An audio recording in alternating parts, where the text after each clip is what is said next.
Hello दोस्तों, नमस्कार। कैसे हो सभी। तो उत्तराखंड पुलिस कांस्टेबल के संबंध में जितने भी आपके क्वेश्चन बन रहे हैं उन सभी क्वेश्चनों को मैंने इस वीडियो में कवर कर रखे हैं। जैसे कि चयन प्रक्रिया क्या रहने वाली है, चयन प्रोसेस के बारे में जानेंगे। नए अभ्यर्थी हैं तो उनके मन में एक क्वेश्चन रहता है कि चयन प्रक्रिया क्या रहने वाली, कौन कौन से चरणों से हमें गुजरना होगा। साथ ही जानेंगे शारीरिक मापजोक, परीक्षा की तैयारी कैसे कर सकते हैं, इंपॉर्टेंट डॉक्यूमेंट आपको कौन कौन से बनवाने होंगे। साथ ही पुलिस जो फिजिकल है और उसके जो बुक लिस्ट हैं वो कौन कौन से होंगी, पूरी जानकारी जानेंगे। 15 से 50 का नोटिफिकेशन कब तक आउट किया जाएगा, पूरी जानकारी इस वीडियो में जानने वाले हैं। तो बने रहें वीडियो में एंड तक। तो पिछली बार जो नोटिफिकेशन जारी किया गया था 15 से 21 पदों पर जारी किया गया था। इस बार ज़्यादा पद 15 से 50 पदों पर नोटिफिकेशन जारी किया जाएगा। ऑलमोस्ट इस साल के एंड तक ये आपको देख सकता है, क्योंकि दोनों विभाग के पास एग्ज़ाम कैलेंडर हैं। अभी एग्ज़ाम कैलेंडर समाप्त हो जाने के बाद नई भर्ती करवाएगा। तो ठीक है, तो यहाँ पे आप मान के चलिए दिसंबर तक ये भर्ती देखने को मिलेंगी 15 से 50 प्रक्रिया पे। और यदि हम बात करते हैं चयन प्रक्रिया क्या रहने वाली है, इसमें चयन प्रक्रिया उन अभ्यर्थियों के लिए इम्पोर्टेंट है जो अभी पुलिस नए हैं और पुलिस कांस्टेबल की तैयारी के लिए सोच रहे हैं। सबसे पहले आपको बता दूं कि आपको सबसे पहले विज्ञापन पर नज़र रखना है। विज्ञापन जैसे ही आउट किया जाएगा उसके बाद आपको देखना है कि आप इस विज्ञापन के लिए एलिजिबल हो या नहीं हो। उसके बाद दूसरी है आपकी शारीरिक मापजोक और साथ ही शारीरिक दक्षता परीक्षा। और उसके बाद आता है, सबसे पहले हम बात कर लेते हैं विज्ञापन। विज्ञापन जैसे ही आउट किया जाता है तो इसमें आपके सारे डॉक्यूमेंट पता होने चाहिए, आपको कौन कौन से दस्तावेज़ लगने वाले हैं। जैसे कि इसमें पता है आपको कि 12वीं पास इसके लिए कंपलसरी होता है। 12वीं पास कैंडिडेट इसके लिए अप्लाई कर सकते हैं। साथ ही आपके पास स्थायी निवास प्रमाण पत्र है, होना चाहिए। स्थायी निवास प्रमाण पत्र है तभी आप अप्लाई कर सकते हैं। साथ ही रोजगार पंजीयन आपका होना चाहिए, तो रोजगार पंजीयन प्रमाण पत्र आपके पास होना चाहिए। ये आपके डॉक्यूमेंट आपको बनाने होंगे यदि आप एसटी, ओबीसी या फिर पर्वतीय क्षेत्र के निवासी हैं और आरक्षण पाना चाहते हैं लंबाई में, तो आपको पर्वतीय प्रमाण पत्र जरूर बनवाना होगा। यदि आप एससी की दावेदारी करना चाहते हैं या फिर एसटी की दावेदारी करना चाहते हैं या फिर ओबीसी से फ़ायदा लेना चाहते हैं या फिर ईडब्ल्यूएस प्रमाण पत्र यानी 10% रिजर्वेशन पाना चाहते हैं, जनरल कैटेगरी के हैं, तो आपको ईडब्ल्यूएस प्रमाण पत्र सारे डॉक्यूमेंट बनवा लेने होंगे। साथ ही आप बात करते हैं जब आपका विज्ञापन आउट हो जाता है और आपके दस्तावेज भी पूरे हैं तो ऐसी स्थिति में बात आती है शारीरिक मापजोक। शारीरिक मापजोक में दो होता है आपका, एक शारीरिक मापजोक होता है और एक शारीरिक दक्षता परीक्षा होती है। शारीरिक मापजोक की बात करें सबसे पहले इसमें मेल कैंडिडेट्स की बात कर लेते हैं, उसके बाद फीमेल की बात करेंगे। ठीक है, तो मेल कैंडिडेट्स की बात करते हैं तो इसमें जो शारीरिक मापजोक में फीमेल कैंडिडेट्स का होता है, हाइट की बात करते हैं तो हाइट 152 सेंटीमीटर होता है, 152 सेंटीमीटर। और साथ ही यदि पर्वतीय क्षेत्र के निवासी हैं, पर्वतीय क्षेत्र के निवासी ऐसे ही नहीं हो जाएगा, उसके लिए पर्वतीय प्रमाण पत्र बनाना जरूरी है। 147 सेंटीमीटर हो जाएगा, यानी 5 सेंटीमीटर की छूट दी जाती है यदि आपके पास पर्वतीय प्रमाण पत्र है। यदि महिला कैटेगरी है तो उसे 52 सेंटीमीटर जनरल के लिए होता है। यदि पर्वतीय है तो उसके बाद आपको 147 सेंटीमीटर यहाँ पे होता है। इसके लिए आपको मूल प्रमाण पत्र दिखाना पड़ेगा। और एसटी कैटेगरी के हैं यदि, तो एसटी कैटेगरी के लिए भी 147 सेंटीमीटर होता है।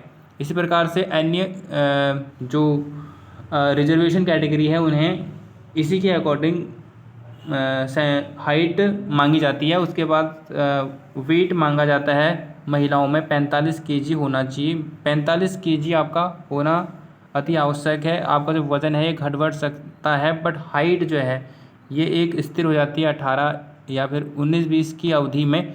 तो इसलिए आपको यहाँ पर ध्यान देना है हाइट को लेकर, और साथ ही वज़न को आप कम ज़्यादा कर सकते हैं। ये आपको यहाँ पर याद रखना है कि सबसे पहली बात, जब आप इस मापजोक में पास हो जाते हैं तभी आपको फॉर्म फिल करना है, नहीं तो आपका खाली टाइम वेस्ट होने वाला है। और यदि आपका अभी वज़न कम है तो आप अभी से वेट गेन कर सकते हैं।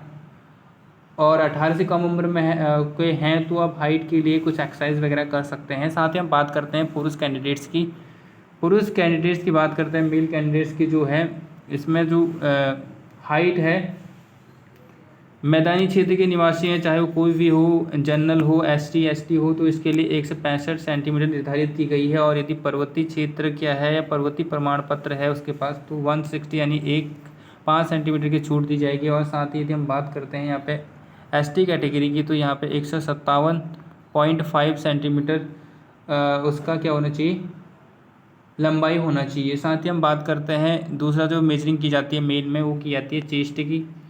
तो चेस्ट में जो होती है वो होती है 78.8 सेंटीमीटर जनरल कैटेगरी में। और यदि फुलाने की बात करते हैं तो फुलाव 5 सेंटीमीटर तक आना चाहिए, और लगभग जो फुलाव होगा वह 83.8 सेंटीमीटर तक होना चाहिए।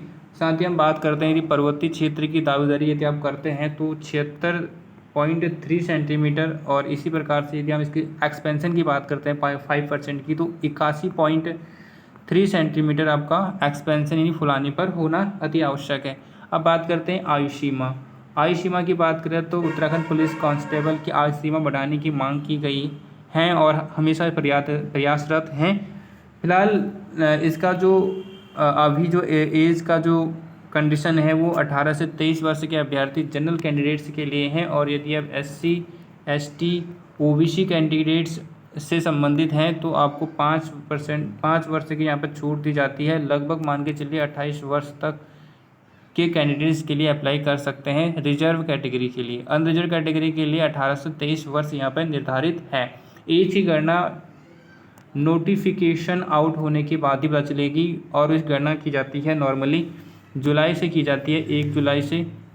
जैसे कि नोटिफिकेशन आउट किया जाएगा 2024 में, तो 1 जुलाई 2024 से, वो तो डिपेंड करेगा विज्ञापन पे। ठीक है, ये तो हो गया आपका सारे नापजोक का। अब बात आती है एज लिमिट का, भी हमने देख लिया, 23 वर्ष तक के कैंडिडेट्स के लिए अप्लाई कर सकते हैं। अब यहाँ पर जो आपकी एक्टिविटी होंगी, सारी एक्टिविटी, वो सबसे पहले दौड़ होती है। दौड़ कितनी होगी ये नोटिफिकेशन से पता चलेगा हमें। ठीक है, इसके लिए आप कम से कम समय में आपको पार करना, तभी आपको मैक्सिमम अंक यहाँ पे मिलते हैं। उसके बाद लंबी कूद होती है और क्रिकेट बॉल थ्रो होता है। ये तीन चार एक्टिविटी यहाँ पर कराई जाती हैं। पूरी जानकारी नोटिफिकेशन के बाद ही आपको मैं बताऊँगा। फिलहाल अभी जो मेन है वो है आपकी तैयारी का। तो अभी से ही आप अपने फिजिकल के लिए रनिंग डेली कर सकते हैं। रनिंग यदि आप डेली करते हैं तो इससे आपकी हेल्थ बेनिफिट भी होते हैं, तो आपको कोई भी यहाँ पे दिक्कत नहीं आने वाली है। तो अभी से आप तैयारी करेंगे तो आप ऑलरेडी फिट रहेंगे। और साथ ही आप एग्ज़ाम की तैयारी भी करें। तो एग्ज़ाम की तैयारी के लिए आप क्या लेंगे, एग्ज़ाम की तैयारी के लिए यानी परीक्षा की तैयारी, इसके लिए आपके पास जो सब्जेक्ट होते हैं वो 4 प्रकार के होते हैं। जैसे कि उत्तराखंड हो गया, उत्तराखंड के बाद होता है GS के बाद आता है यहाँ पे जनरल हिंदी का, और उसके बाद यहाँ पे रीजनिंग वाला सेशन होता है, और करंट अफेयर वाला सेशन होता है, और कंप्यूटर वाला सेशन होता है। सबसे पहले हम बात करते हैं उत्तराखंड की। तो उत्तराखंड से कम से कम 30 क्वेश्चन आपको देखने को मिलते हैं। और साथ ही GS से जो क्वेश्चन पूछे जाते हैं, GS से आप मान लीजिए 30 क्वेश्चन, और इसी में 10 क्वेश्चन रहने वाले हैं करंट अफेयर के, रीजनिंग के और कंप्यूटर के। तो ये कितने हो गए आपके 70 मार्क्स ये हो गए। साथ ही इसमें ये 10 मार्क्स और ऐड कर लीजिए इसमें, ये क्योंकि ये 40 मार्क्स का उत्तराखंड का होता है। इसमें करंट अफेयर, उत्तराखंड का करंट अफेयर भी जुड़ता है।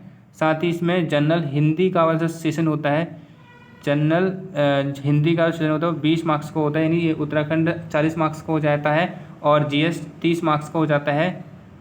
और इसी GS में आपका रीजनिंग, कंप्यूटर और करंट अफेयर भी होता है, और साथ ही आपका ये हो जाता है जनरल हिंदी का। तो इसके लिए देखिए उत्तराखंड की तैयारी के लिए आप कौन सी बुक ले सकते हैं, रिकमेंड करूंगा। सबसे पहली बात तो आप परीक्षा वाणी ले सकते हैं, जिसमें जनरल जानकारी मिल जाती है आपको उत्तराखंड के रिगार्डिंग। तो परीक्षा वाणी इंपॉर्टेंट है। उसके बाद आप Windsor year book latest version ले सकते हैं 2023-24 का। ठीक है, इससे आपको लेटेस्ट जानकारी मिलेंगी उत्तराखंड की। और साथ ही आप उत्तराखंड की तैयारी के लिए और जो बुक करेंगे वो एक आप इतिहास की परचेज़ कर लीजिए, उसका एक सेपरेट नोट्स आप बना लीजिएगा। और साथ ही आप करंट अफेयर के लिए कोई भी यूट्यूब चैनल ज्वाइन कर सकते हैं, जैसे स्टडी विद योगेश का चैनल आप ज्वाइन कर सकते हैं। वहाँ पर डेली करंट अफेयर आपको मिलती हैं, वीकली करंट अफेयर मिलते हैं, तो वहाँ से आपको काफ़ी हेल्प मिल जाएगी।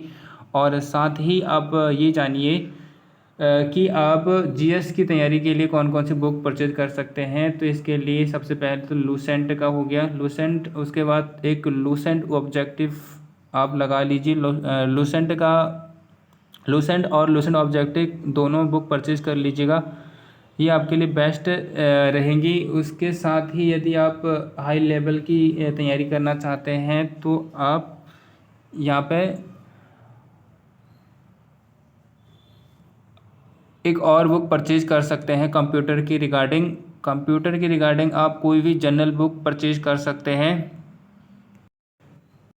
जीएस के लिए एक इम्पॉर्टेंट जो है यहाँ पे दृष्टि आईएएस की बुक आप परचेज कर सकते हैं, इसमें डेप्थ में है। और साथ ही आप एनसीईआरटी सार संग्रह ले सकते हैं, क्योंकि एनसीईआरटी सार संग्रह से क्वेश्चन बनते हैं। एनसीईआरटी बेस्ड क्वेश्चन हर किसी एग्जाम में पूछे जाते हैं, चाहे वो समूह गौ का एग्जाम हो, कहीं कोई भी एग्जाम क्यों ना हो। तो ये सारे ले जाइए आप डॉक्यूमेंट, ये दस्तावेज या फिर डॉक्यूमेंट, ये कह सकते हैं कि आप बुक लिस्ट ले लीजिएगा। साथ ही आप हिंदी के लिए जनरल हिंदी लूसेंट की आती है, उसे आप परचेज कर लीजिएगा। साथ ही करंट अफेयर के लिए आप कोई भी बुक परचेज कर सकते हैं। अब बात करते हैं डॉक्यूमेंट आपको सारे बनवा लेने हैं पहले, जैसे कि स्थायी निवास प्रमाण पत्र हो गया, पर्वतीय प्रमाण पत्र हो गया, जाति से संबंधित जाति प्रमाण पत्र हो गया, यदि आप होम गार्ड आश्रित हैं उसका प्रमाण पत्र आपके पास होना चाहिए। और साथ ही यदि आप यहाँ पे रिजर्वेशन प्राप्त करना चाहते हैं जनरल कैटेगरी के और 10% आरक्षण पाना चाहते हैं तो आपको EWS प्रमाण पत्र बना लेना होगा।